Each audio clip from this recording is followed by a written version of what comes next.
Hi, I did a little video a while ago on control freaks, okay, on the need to maintain a grip of control on things which are essentially outside of your control.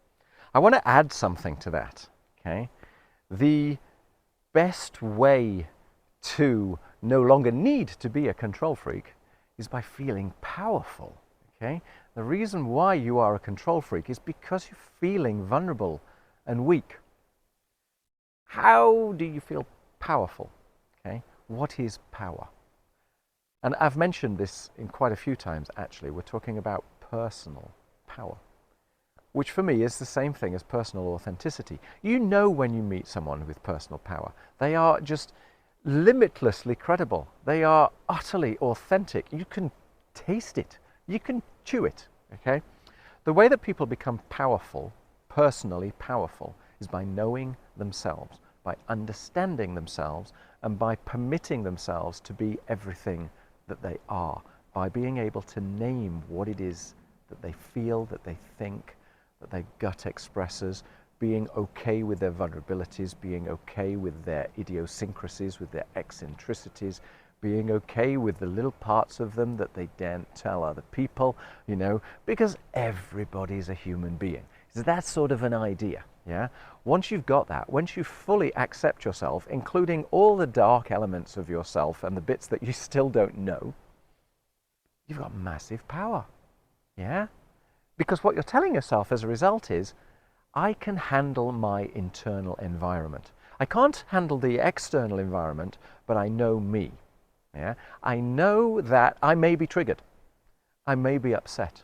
I may feel sad, I may feel vulnerable, I may feel scared, I may feel fury, yeah? But my emotions are my emotions, and I'll find a way back to my core. I'll find a way back to my center. And when you learn that, which comes from accepting the fact that those emotions, they're messengers, you know, they're all messengers. Once you've heard the message, they'll stop banging so loudly. Once you understand that, you gain massive power. Then there's no need to control things outside of your control because you trust yourself, yeah? You accept yourself. You accept the fact that sometimes you're going to make mistakes, sometimes you're going to go crazy. That everybody does, yeah? By accepting the fact that sometimes you're going to go crazy, you don't actually do the things that you are afraid of anymore because there's no resistance to it, yeah? So those exaggerated emotions, they kind of just, it's not even as if they get dampened down. They just kind of lose their serrated edges. You become a fantastic friend to yourself, yeah? Everybody wins. Now, when you're feeling super powerful, you may still want to be right, okay? You may still want to project your righteousness onto somebody else because they've pushed your buttons, right? You may feel self-righteously indignant. You may have had your boundaries attacked, right? Now, for me at this point, kindness always wins, okay? So you can be right, but you might lose your friendship. So the question is, what's more important?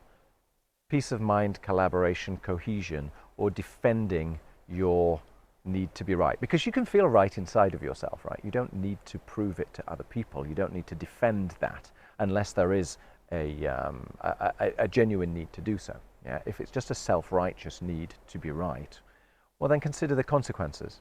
Yeah? Having personal power, to a certain extent, means having the power to not exercise that power. Yeah? There's no need anymore to express that self-righteousness, express that anger, and so on, because you're already sufficient. Yeah? So it just dawned on me that. So I thought I might add that to the control freak element. If you become the ultimate self-powerful, joyous fountain, you can trust everything that you are. And that's brilliant. All right, I hope that's the sort of food for thought. Yeah, take care.